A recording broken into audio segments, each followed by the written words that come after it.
All right, boys and girls, Mr. Heisiga here, Kevin Heisiga. I'm going to show you guys how to make Edpuzzle videos. We'll start from the very beginning, how to log in, create an account, just upload a video that's already done, and then get into some more specifics on how to make your own video. So let's get started. All right, go to edpuzzle.com. This should be the login screen. If you've never used it before, you want to go to sign up, and you want to click that you're a teacher. And then sign in with Google. You want everything linked to your school account. They'll create a folder that's actually in your drive, and you get all sorts of good stuff. So I'm going to go to login. I've been using Edpuzzle for about 4 or 5 years now. I think the entire science department has used it pretty well. I'm going to click I am a teacher, sign in with Google, and everything just links very well. This also links up to Google Classroom.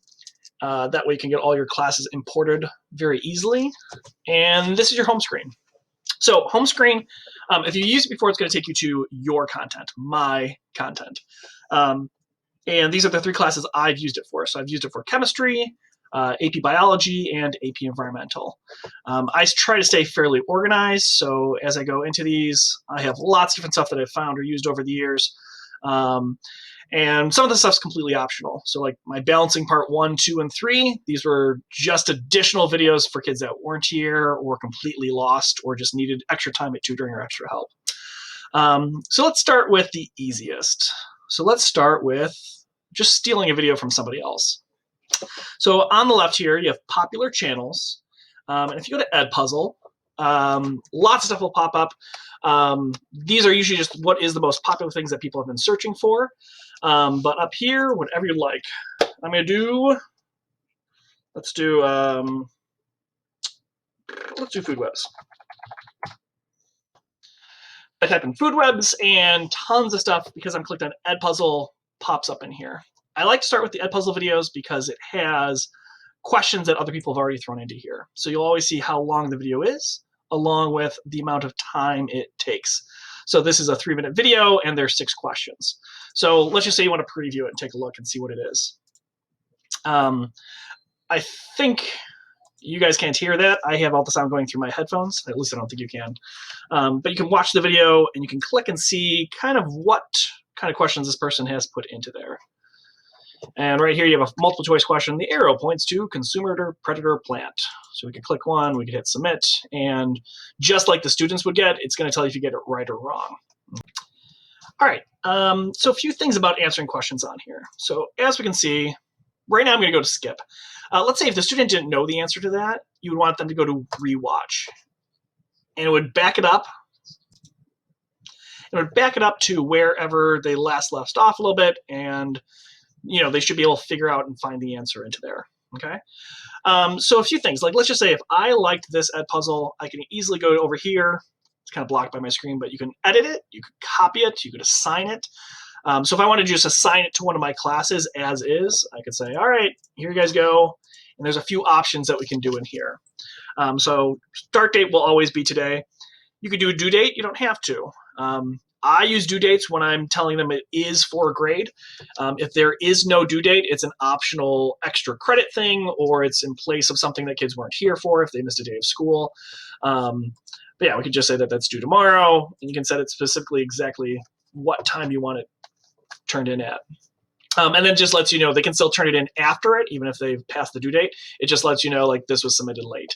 And I've definitely turned some tests into Edpuzzles and said like, hey, you have to have this done before a certain time date. That way you can't look at somebody else's answers the next day. This is probably the most important key if you want to prevent skipping or not. If it's something that's really easy in review, I'll probably turn skipping off, and the kids can just go right to the questions and answer them, and if they have no problem, they're all set. If I really want them watching the content and it's brand new information, I'm probably going to turn that on, meaning they can't skip through it. They actually have to watch the entire video. Closed captions. Some students like this. The students that do not like it are very vocal about it. They will let you know that they do not want those closed captions on there. And they also, if this is off, students have the option of sometimes they can turn them on themselves. So a lot of times I just use that off. If you want to, you can just post it right into your Google Classroom, and any classes you've had there, you hit assign, and it pops up as a little notification. So that's assigning a video that you did not create. All right, let's get out of this video. And let's go to my, I used the gradebook 1 year and I wasn't a fan. For the most part, anything I assign in here, I just let the students know that grades are posted in PowerSchool. So I don't use the gradebook feature on here. I don't find it that helpful. So my classes, these are still my classes from last year. And if you can add a new class, go right into Google Classroom and slowly loading, but it should pull up my newest classes for this year, and here they are. So these are my 5 new classes that I'll be having this semester, and I'm going to import those classes. This is really nice because any kid that's in your Google Classroom then is automatically logged into Edpuzzle. When they log in with their school account, they're automatically thrown in there and they see anything that you've posted in Edpuzzle all year. All right, let's take a look at some other videos that I've made. Some stuff that's just not right off of YouTube where I've added questions and other things into. So let's go to my content.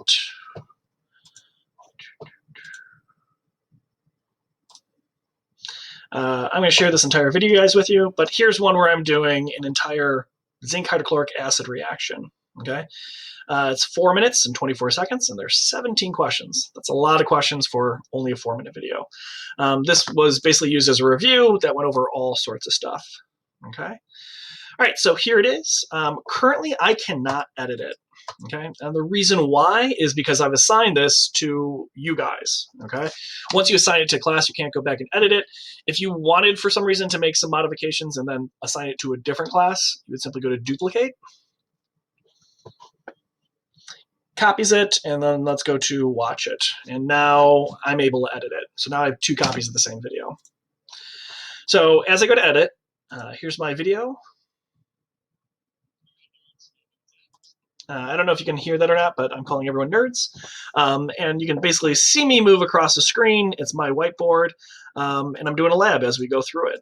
So here you can see, and I can drag the little guy across, and basically doing a review.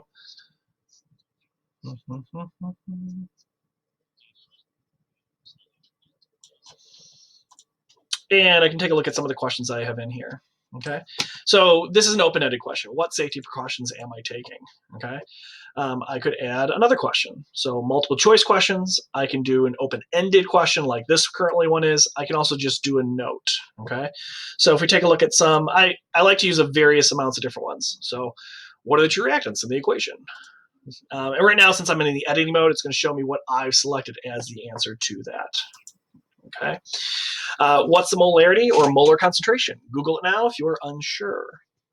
So this would be an open-ended question. So as here's me editing it, but the kids would have a little box where they could type in whatever they'd like. I know I have a few notes in here as well. So right here, this is just a note. So the very beginning, my instructions say, as you're watching this video, take notes. And right here it says these little numbers are called subscripts, and the kids would take notes down along with the equation, anything I'm also writing on the board. Okay, so now let's take a little look at what student results look like. So I'm going to go to my classes. This is my AP course from last year. Right now it says I have 4 that are in progress. These are ones I didn't grade for some reason. And yeah, like this first one, this is simply a review thing. It somehow got a due date on here. But yeah, let's click on that. It says I have 190 answers to grade, which seems overwhelming. Okay, so first thing it's going to do is just give you a score of how, so this isn't graded yet, so this is telling you completion. Okay, so most of my students finished it.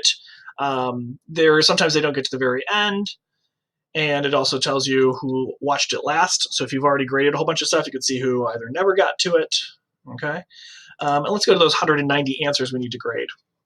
So this is open-ended questions. I could go through these one by one and mark it wrong or right. I could also change the point value for every single thing, but that's a lot of work. So this just says at the bottom level, influence the levels above it. What is concern that will affect herbivores? And what I normally do is I just kind of float through everybody's answer and make sure everyone put down an answer that makes sense or looks serious. Okay. And let's just see, like right here, everyone's looking good. let's just say somebody got it wrong. I could go through here and it's going to let them know. Now, these are open-ended questions, so they don't see their responses in time. If it's multiple choice, they will immediately get the answer. They'll know if they get it right or wrong. I'll have a lot of students that will start an Edpuzzle, and if they're not doing too well and they get 2 or 3 wrong, they'll just, Mr. Huizinga, can you reset my Edpuzzle? And I say, yeah, and I'll show you guys how to do that as well. Okay. But we'll look through here. This doesn't look like it's a very good answer. We'll mark that one wrong. But if everything else is looking like the students are on point and they got it right, what you can then do is mark ungraded as correct. And it's going to go through here, and it takes a minute to go through the whole thing, but it'll basically let all of them know which ones they got right and which ones they got wrong. We don't want to print that. And then let's back up.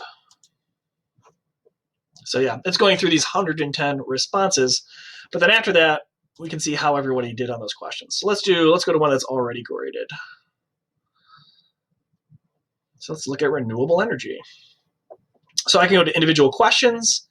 And over here, 22 out of 23 students are getting it right. 22 out of 23 students are getting it right. Right here, so it's color coding the questions for me. I can see which questions students did well on and which ones they struggled with a little bit more. And those are the ones I'm going to then review with the class the next day. Okay. So that's really nice. You can also go in by students and you have your grades there.